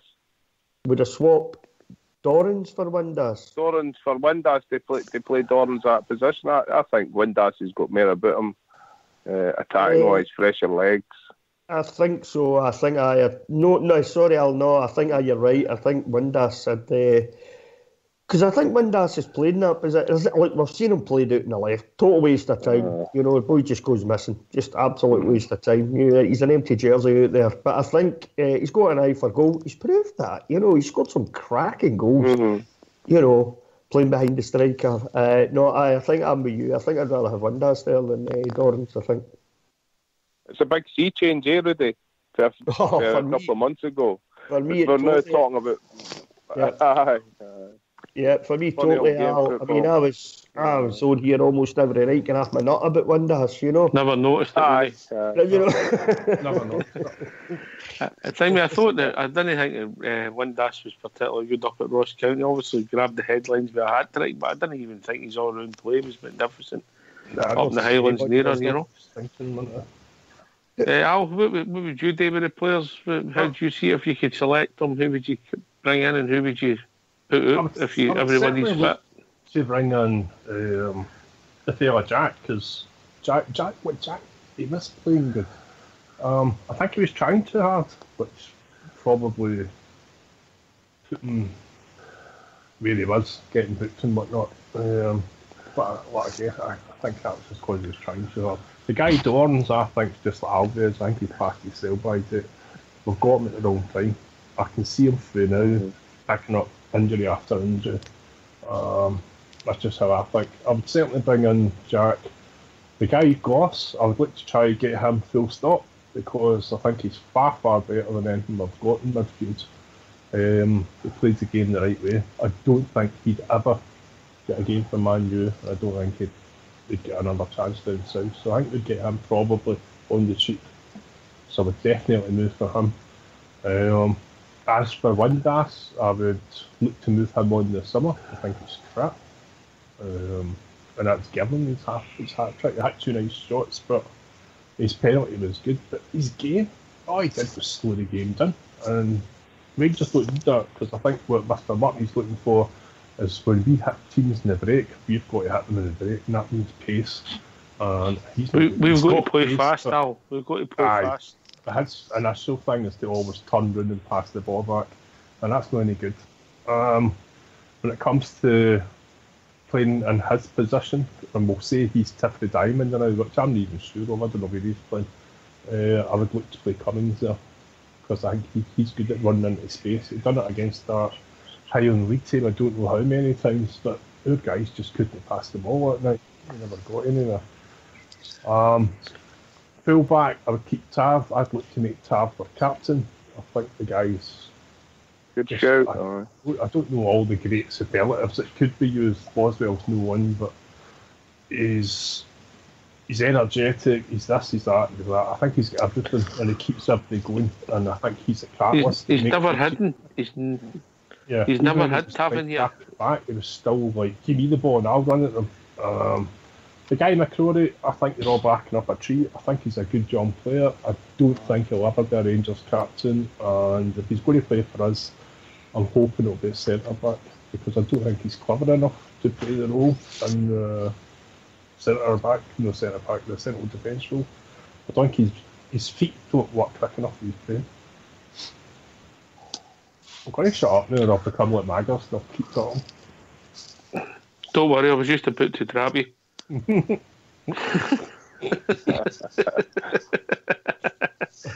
No, well said, Al. Well said, Al. Yeah, well, because you care. Because you care. Aye, we're entitled to our opinion. That's what it's about, innit? Big Ulster. That's what it's all about, innit? What's that party like yours arguing? The different generations. Do they see it differently? No, I think everybody. No, we're all sort of happy with the players. I think we're normally in agreement, to be honest. I think there's sometimes where mumble and grumbles wherever Morelos. Sometimes he misses maybe more he should. I think that's the only thing, you know. But I think people have their thoughts of Windass. Some boys like him, some boys don't. In our wee group, you know. But I think we're all happy that everybody's starting to come on to a game wee bit board. But as for your question on who would we bring back, I'm different than all. I think McCrory would be the first one. Yeah, a bit like Rudy there. I think he's the first one I'll be bringing back. If I could pick him tomorrow, it would happen with me. Dorans and Jack, I think, are good players. I think Dorans, but what worries me is I think he was a really good player and he still could have been, but because of that bad long-term injury and given his age, I don't know if he'll come back the same player, but I'm hoping he does. But I think Jack and Dorans, when they do come back, will have to bide their time and play themselves into the team. But for me, McCrory would be first in the team sheet. I think that's Travel Rug's problem. He thinks that Lee Wallace has got Steve Austin's new knee. I wouldn't have Lee Wallace in that team before Declan John. No chance. Well, we'll just need to wait and see, mate. That's no decision, but Declan John's better, obviously going forward. I don't think there's anything between them defending, if I'm being honest, you know. You don't sassy away for left back. I noticed that, Al. I'm proud of you, son. Thanks. Just as well that Blue Shadow's no one trying to hook you in. I think as far as the boy... How old's James Tavernier? Well, one at a time. Sorry. On you go, Rudy. I think as far as Declan John goes, I don't think he's actually done much wrong, has he, really, to be dropped, you know? I think it'd be a bit harsh if Lee Wallace came back, say, fit tomorrow, for instance, or next week, and walked straight back into the team. I think DJ would be sitting thinking to himself, well, how did that happen, sort of thing. I think it'd be a bit harsh on him. It's like you say, I think Declan John's a better player going forward than Lee Wallace is, and I don't think there's much between them defensively. I know Lee Wallace is captain, but at the end of the day, you have to just play players and what you see, you know, their performances and how they're getting on in the team. And DJ seems to have fitted in pretty well for me. I've been pretty pleased with the boy, you know. He comes forward with the ball, but he's always looked very comfortable on it, Bridgman. Yeah, absolutely. I think my only problem with Declan John is he shucks a wee bit. Sometimes he bottles out of the tackle. And okay, he gives himself plenty of time at the moment, but I'm sure there's going to come a time when he's going to bottle out and get caught a wee bit. And it's, you know yourself, when you don't go in full blooded, you can easily pick up the sort of injuries, you know. But I think he's a smashing player going forward. Wonderful skills on the ball, and he's going to be, to me, he's going to be a tremendous player for us. I don't know whether because I quite like Barry Mackay, but I think he gives us much the same as Barry Mackay gives us. He's not quite as adventurous from a shooting perspective. Barry Mackay used to have some good shots, but they're very similar in the sense that they sort of shirk away from the ball sometimes. But yes, he's good at gets a good cross in as well, which Barry Mackay sometimes failed to do. He's not as good going through the middle as Barry Mackay, but I quite like the boy. I quite like. I have no problems at all. I think there's going to be a problem for everyone as far as Rangers are concerned when it comes to Lee Wallace coming back, because there's going to be emotions involved and things like that. When he gets back, he's been a great servant for us, and a lot of folk will be shouting for him to get straight back into his left back and pick up the captaincy. So there's going to be discussions at the club level for sure. Yeah, and then they can doubt the level. Kenny Miller. No, you're being ridiculous now, Big Ulster. I'll go back to my original point right at the start of the show when we're talking about Crancast free kicks. When you're done, you're done. You're done. Yep. He needs to go to the Masters. He needs to go to the Rangers Masters team. I think he'd be brilliant in 5-a-side. But no good as in the big. Done before we signed him, man. Oh yeah, I know. America was playing with New York. Why did we even sign him? That's atrocious that we even Mark Warburton. Cranshire was speaking about, is it not? Alright, Miller. Yeah, well, Miller as well. Like, I'm on the same boat as you. You should never. Once you played for them, and that's a total. I've never said that. He should be gone. But, I'll tell you what. Once the players they go, they'll free up a bit of wages. So decent longer, mate. Decent longer. Aye. And could I just go back to a point that Alan made, if you don't mind? How old is James Tavernier? 26, 27? Aye. 26, I think. Aye. Right. He's coming on to a bit of a game. Gave a wee bit extra on his contract and gave him the captain's armband. Have him for another, say, 2 years, and then punt him away down to England. Or if he wants to move on down to England, we say, I think it might. I think in the couple of games I've seen him when he's grabbed the bull by the horns, he's been a far better player. We know he's got defensive deficiencies, but he plays better, and his game is helping the whole of the team. I'd maybe look at him as for the captain. He's got better. That's a good point that Alan said. Yeah, he definitely has. And with better defenders behind him when he's left the space, I think he'll play as a better defender if that makes sense. Oh, in this league, I don't know how the panel feels. We've yet to see a winger and a fullback work around each other the way they do. One defends, one attacks. You know what I mean? Would you make him captain, Al? I certainly would. Yeah, I think he would drive everybody on. I think it'd be the main. He would give a little bit more as well. I think there's still a little bit more to come from him. Yeah. How does the rest of the panel feel about that proposition? James Tavernier as our captain. I think I come from a kind of traditional point of view as far as the captaincy goes. I like to see either a centre midfield captain or a centre back captain. I just think I thought you were going to say Sorry. On you go, mate. On you go. No, I thought you were going to say you like to see a white man as a captain. I was panicking. No.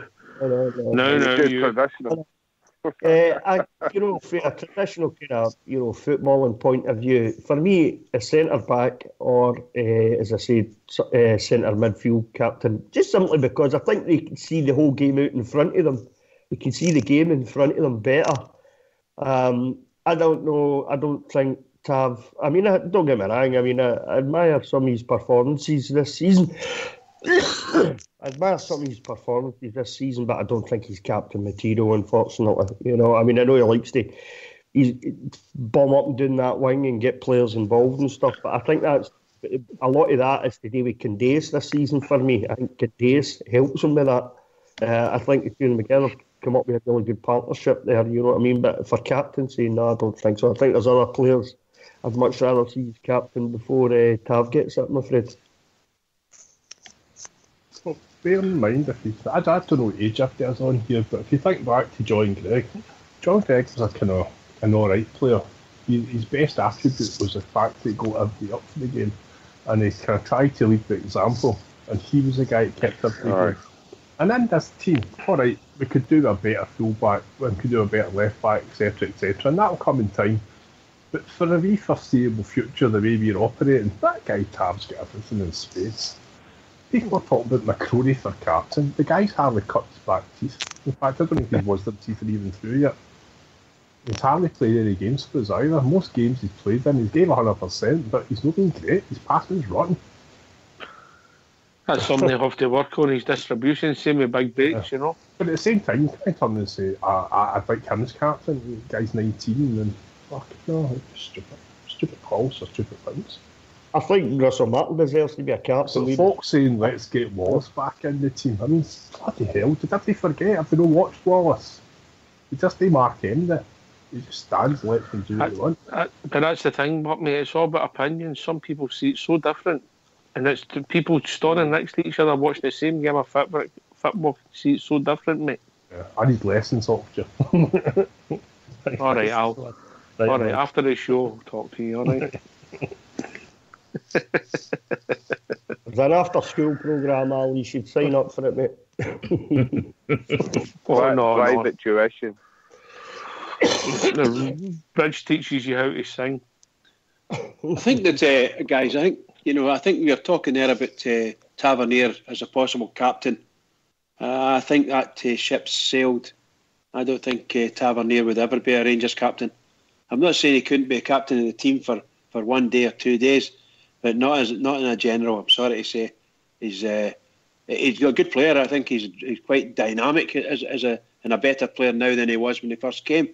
But I don't think he's a captain. I don't think he's a captain. Just to say that. Could be yours. Don't suit the guys we've got. But the guys we've got, I'd be certainly looking for the boy that came from Norwich, Russell Martin. He could be a good captain for us. Do you think? And I don't have any problems with that. I thought that Danny Wilson was doing quite a good job as captain, and he was playing well. So the form was there. I've got nothing against the form of Holt. Young Holt's doing quite well, and he's a captain. So as it goes on, the natural selection might take place as it goes on. So you might find that our manager thinks that maybe, I don't know. Maybe to me, the boy for Aberdeen, Ryan Jack, he's a natural captain as well. So there's choices there. I like a centre half as a captain, although I don't know whether that Russell Martin is a really good captain or not. We'd have to wait and see. Only time will tell. Right, lads, can I thank you for taking part in the show tonight? We're going to have some shout-outs. I'll go to Al63 first. My shout-out's the same as it always is. Mr. Murray, keep getting them gelled, keep getting them moving, get them through each other's games, and let's get out there and pump the Hibs tomorrow. For any Celtic fans listening in, get it up, yeah. Brush your teeth as well, wash your faces, wash your clear some deodorant. Find some soap. Big Ulster, give us a shout out. Yep, there's everybody who's listening, and I'm buzzing to get over tomorrow, and hopefully I see a few at the game. Yeah. Rudy Bear. Yeah, to Big Ulster. Hope you have a great day and a win, mate. You know what I mean? Cheers, bud. Thank you. Big Al, the global ambassador. Mine goes to Big Ulster as well. Safe travels, big fella, and to all the Celtic fans listening to this. Use proper plates. China, no paper plates, you tramps. Thanks, Al. Gary? Two quick shout-outs for me, mate. One, Mr. Murray and the boys. Best of luck for tomorrow. Give us a good performance. And can also just say a big shout-out as well to Nacho, who's back in his bar after his heart scare as well. Good to see him back where he belongs. Here. Here, Al. Well, thought I was on mute there. Trying to unmute it, and I was unmuted. It's contagious, Bridge. Where am I? Is that everybody? Bar you, Bridge, is it? Yep. I'd like to echo everybody's shout-outs. It's been a smashing night tonight. Very pleasant discussions. And really, really, truly a big shout-out to the team for tomorrow. We need to get up for it. And if you have to be up all night, be up all night. But get up for it and win this game tomorrow, because we need it. And to all the Rangers fans all over the world, and particularly Rangers fans on here on Rangers Radio, every single one of us, keep it going for the Rangers, because we all need it. Keep it going. Yeah, can I thank Big Al, Al63, Bridgeman, Gary, Rudy Bear, Big Ulster and Ibrox Loyal for taking part in the show this evening. Thank Old School Blue for putting it together. This has been Rangers Radio. We'll be back tomorrow at 2 o'clock for the pre-match show. Take it away, All School Blue. Rangers,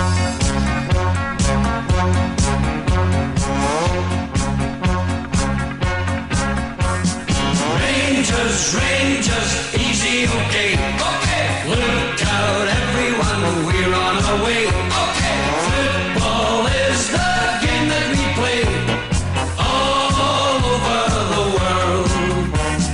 Rangers, Rangers, easy, okay. Okay. Look out, everyone, we're on our way. Okay. We can show the world how to play, for we are Rangers, okay. Won't you come and cheer us?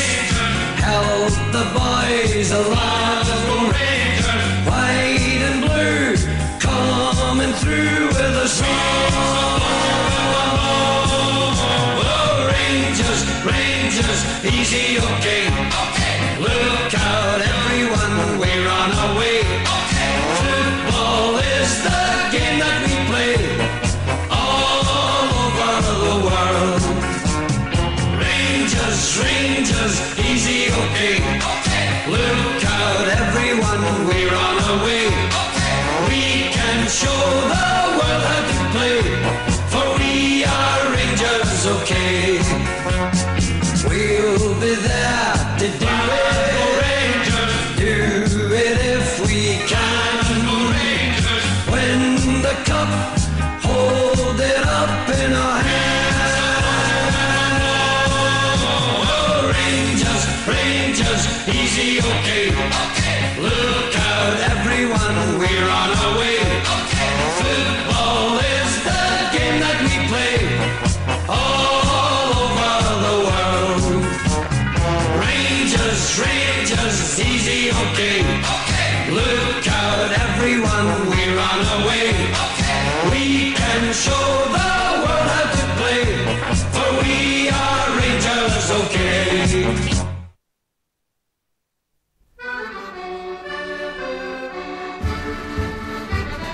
See them march on, marching on through the years of history. Heads held on high, for the jersey they would do or die. Fight, fight for right, play the game with a badge of glory. Win, lose or draw, that's the Glasgow Rangers story. See them march on, banners high as they fly before you. Loyal and true, on their way to cheer the boys in blue. Follow they will, marching on to the songs of glory. Win, lose or draw, that's the Glasgow Rangers story.